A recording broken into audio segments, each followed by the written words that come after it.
keberlanjutan tim nasional itu kan kita nggak bisa berpuas diri. U20, U22 kita harus siapkan lebih mudah lagi, yaitu U16 dan U17. Kalau Pak Media ingat sendiri, kalau kita mau masuk Piala Dunia tahun 2038an aja, pembinaan itu harus dimulai hari ini di usia 9 waktu itu. Nah, oke teman-teman, kali ini saya akan kembali lagi ya membahas mengenai kabar terbaru dari Timnas Indonesia.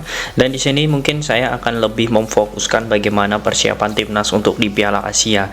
Ya, mungkin banyak sekarang ya yang mendengar berita-berita mengenai Piala Dunia U17, kemudian beberapa pemain-pemain keturunan yang digadang-gadang memang menjadi incaran PSSI untuk persiapan Piala Dunia U17, dan masih banyak berita-berita terupdate terbaru ya. Namun di sini saya akan memfokuskan bagaimana saya ingin melihat bagaimana ada beberapa masalah yang ini menurut saya harus diselesaikan di tubuh Timnas Indonesia. Karena jika tidak, saya menakutkan ya, atau di sini saya takut sekali jika memang nanti Timnas Indonesia harus terbelah jadi dua. Ini jangan sampai terjadi. Namun jika memang ini terus-terusan tidak segera diatasi, ini menurut saya akan menjadi penyakit dan memang akan menjadi masalah besar nantinya. Ya, mengenai pemain keturunan, sepertinya Sintayong tak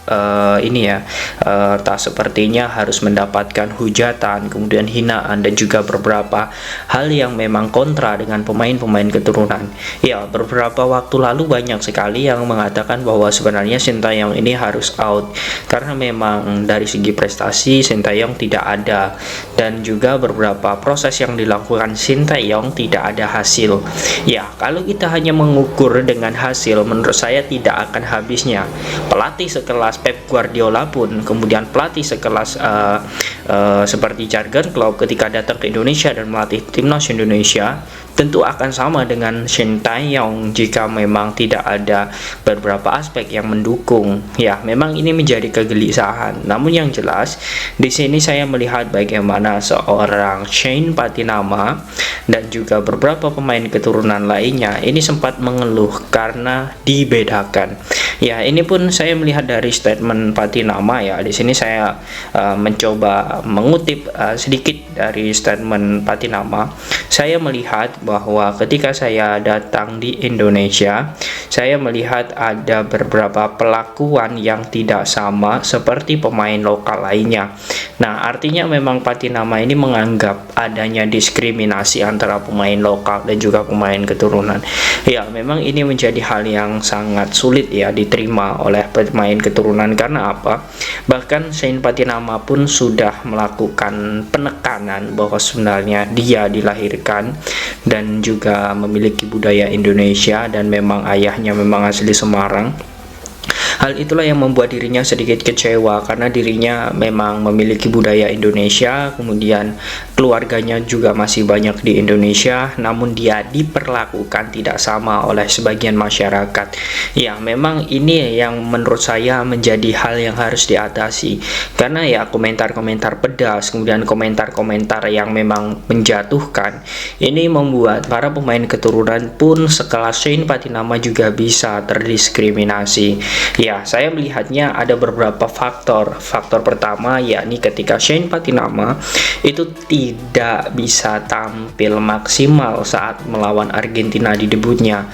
Karena apa? Ya, saya melihatnya ada yang memang menjadi ekspektasi sangat tinggi ya bagi pecinta sepak bola nasional.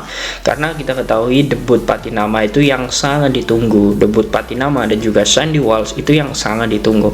Namun kedua pemain ini belum bisa membuktikan bagaimana dirinya mampu menjadi contoh untuk Timnas Indonesia. Namun ini sebagai adaptasi ya menurut saya, dan tidak perlu kita mengjudge pemain maupun pelatih. Nah, kemudian juga mengapa di sini saya melihat bahwa sebenarnya Sintayong ini juga kena dampak dari beberapa pemain keturunan yang mungkin cedera seperti sosok Sandy Walsh, kemudian tidak maksimalnya sosok Shane Patinama, dan juga terdiskriminasinya Shane Patinama. Sosok Sintayong ini juga memang menjadi pengaruh besar ya yang disalahkan oleh netizen. Ya, karena memang Sintayong beberapa kali saat melawan Palestina dan juga Argentina itu menurunkan banyak sekali pemain-pemain keturunan, dan inilah yang membuat sebagian dari kita yang mungkin tidak setuju atau tidak pro dengan aturan yang dilakukan Sintayong ini sedikit terganggu ya, dan memang ini bisa menjadi bahan bagi orang-orang yang kontra dengan taktik Sintayong untuk menyerang habis-habisan Sintayong. Nah, artinya ini memang menjadi hal yang serius ya, harus diatasi, dan permasalahan ini segera harus bisa diselesaikan, karena jika tidak nanti dampaknya akan di Piala Asia. Karena saya melihatnya seperti ini teman-teman, bahwa kita sudah melakukan persiapan yang sangat luar biasa. Kita sudah mengambil beberapa pemain-pemain keturunan grade A yang memang nanti bisa memperkuat timnas. Namun apa gunanya jika memang nanti ketika sudah mendekati Piala Asia, ditambah lagi kita akan menghadapi tahun-tahun politik. Nah, kita akan tidak bisa melihat timnas kita bersatu padu antara pemain lokal dan juga pemain keturunan. Jadi menurut saya hal inilah ya, mindset seperti inilah yang harus kita tanamkan, bahwa sebenarnya kita harus tidak boleh membandingkan antara pemain keturunan dan juga pemain lokal. Semuanya sama, dan kita harus bisa memiliki mindset bahwa apa yang dilakukan Sintayong itu adalah sebuah proses. Jadi kita harus menghargai proses tersebut, dan kita harus bisa menghormati dan juga memiliki respect yang tinggi terhadap pelatih timnas. Setidaknya kita diam saja jika kita tidak mendukung timnas Indonesia dalam prospek saat ini, daripada kita harus menghujat dan kita pun juga tidak akan direspon oleh pelatih timnas ataupun pemain-pemain timnas itu sendiri.